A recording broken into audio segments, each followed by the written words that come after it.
Deep in the forests of Oregon, a mountain rescue paramedic, on his rare days off, witnessed the unthinkable. Under the cover of a storm, 3 police officers were burying a woman alive.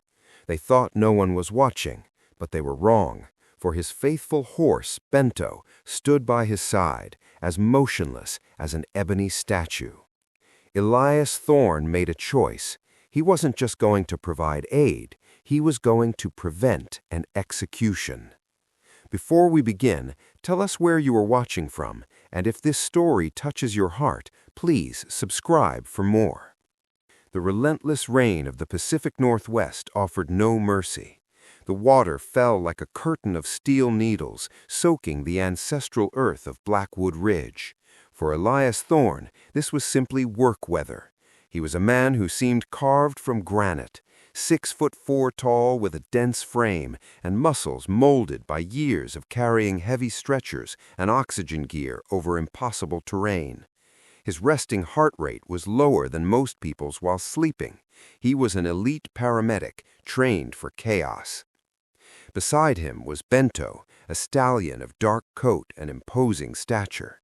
Bento was no ordinary animal. He was a retired search and rescue horse whose senses were sharper than any radar. Bento's ears swiveled, catching vibrations that human ears were deaf to. Elias felt Bento's warning. The horse let out a low, nearly inaudible snort. Elias stopped organizing his medical kit, his hand freezing instantly. He looked at Bento. The horse did not neigh. He knew better than to break the silence. Instead, Bento lowered his head, pointing toward the danger.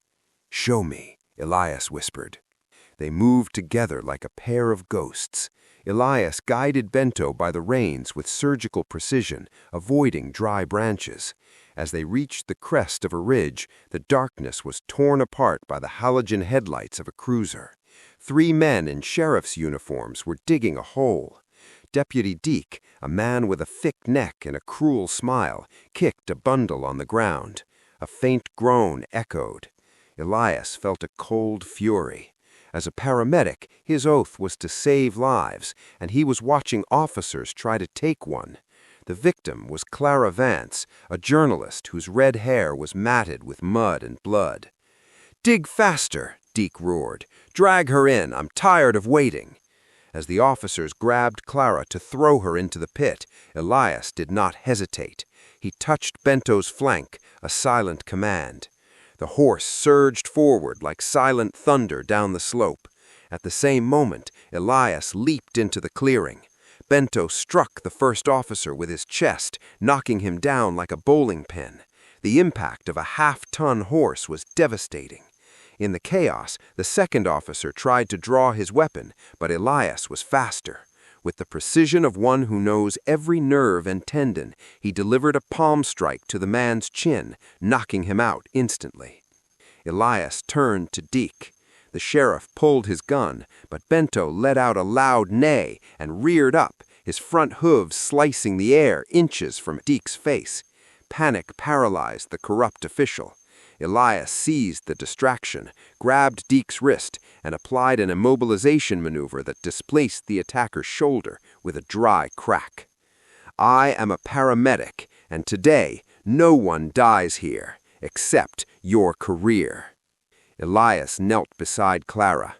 "I've got you. You're safe," he said, his voice shifting to the gentle tone used to calm patients in shock. He used his trauma shears to cut the zip ties on her wrists. Her breathing was faint. He had to get her out of there. With impressive strength, Elias lifted Clara and placed her onto Bento's saddle. He whistled, and the horse positioned himself for the escape. "If you try to follow us, this forest will be the last thing you see." They vanished into the dense brush. The climb was brutal, but Bento forged through the mud with the determination of one carrying a precious life. They reached an isolated hunting cabin, a place forgotten by time. Inside, Elias transformed a wooden table into a makeshift medical station. He lit a fire and began his assessment. "Broken ribs," he murmured, feeling Clara's rib cage. "Hypothermia setting in." He used thermal blankets from his kit and sutured the gash on her head with steady hands. Those same hands, which minutes earlier had neutralized criminals, were now rebuilding a life. At dawn, Clara woke up fighting. "Don't let them take it," she screamed, clutching a small micro SD card hidden in her boot, the evidence against Sheriff Kane and his trafficking ring. Elias took the card. "We have a target," he said, looking at Bento, who was guarding the cabin door. Meanwhile, in town, Sheriff Kane issued an alert. An unstable paramedic had supposedly kidnapped a journalist. Thermal drones were launched. Elias knew the net was closing. To escape the heat sensors, Elias made a drastic decision. He led Clara and Bento to a frozen creek and covered everyone, including the horse, in a thick layer of cold mud and leaves. When the drone passed over them, the thermal cameras saw nothing but the cold forest floor. Elias Thorne, the paramedic who knew life and death, was now preparing for the final battle. With Bento by his side and the evidence in hand, he was no longer just a first responder. He was the justice that Blackwood Ridge never expected to face. The dried mud on Elias Thorne's skin felt like stone armor, but he knew time was his greatest enemy. Clara Vance was growing weaker. The strain of the escape was causing her lung to collapse. At the summit of Ironwood Peak, the old Firewatch Tower shimmered in the pale dawn light like a beacon of hope or a deadly trap. "Bento, hold on, my friend," Elias whispered, lightly patting the horse's muscular neck. Bento let out a low snort, his hooves striking the loose rocks with steady resolve. He felt the weight of the responsibility. They reached the base of the tower, a 60-foot iron structure. Elias helped Clara down from Bento. "I need you to climb," he said, handing her the medical kit. "I'm going to use the tower's radio to transmit the card's data. The signal will reach the federal base." But the silence of the forest was suddenly shattered by the roar of powerful engines. 3 black trucks surged into the clearing below. Sheriff Kane was no longer sending subordinates. He was there himself, clutching a precision rifle. "Elias Thorne," Kane's voice echoed through a megaphone, "you made a fatal medical error by interfering in my business. Hand over the girl and the card, and maybe I'll let you and that horse leave this mountain alive." Elias didn't answer. He knew the anatomy of fear and could see that Kane was desperate. He signaled Bento. The horse, trained for combat rescue, understood the silent command: diversion. As Elias helped Clara up the iron steps, Bento galloped in the opposite direction toward the dense trees. The thunder of his hooves and the swaying of the brush led the officers to believe Elias was trying to flee by land. They opened fire on the vegetation. "Stop shooting, you idiots!" Kane screamed, realizing the trick. "He's in the tower!" At the top, Elias connected the emergency radio to the tower's solar battery. He inserted the micro SD card into an old reader he had adapted using cables from his defibrillator kit. Transmitting in 3, 2, 1. Below, the officers began to climb the ladder. Elias had no firearms, but he had the knowledge of a paramedic. He grabbed 2 portable oxygen cylinders from his kit. He wouldn't be using them for breathing. When the first officer reached the upper platform, Elias cracked the valve on one of the tanks and tossed an emergency flare. The explosion of pressure and light blinded the attackers, throwing them back down the stairs. Suddenly, a rifle shot hit the radio. Kane was firing from below.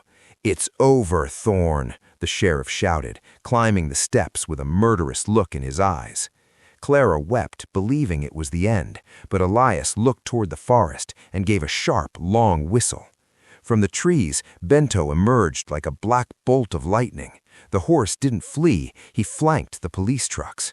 With a powerful and precise kick, Bento struck the fuel tank of one of the pickups that was leaking after crashing in the mud. The shock of metal on metal caused an explosion that lit up the mountain. The shock caused Kane to lose his balance on the iron ladder. It was the split second Elias needed. He leapt from the platform, sliding down the railing, and hit Kane with a lateral kick that launched him off the stairs. The sheriff fell 10 feet, landing in the deep mud he had intended to be Clara's grave. Elias descended quickly and immobilized Kane using the sheriff's own handcuffs.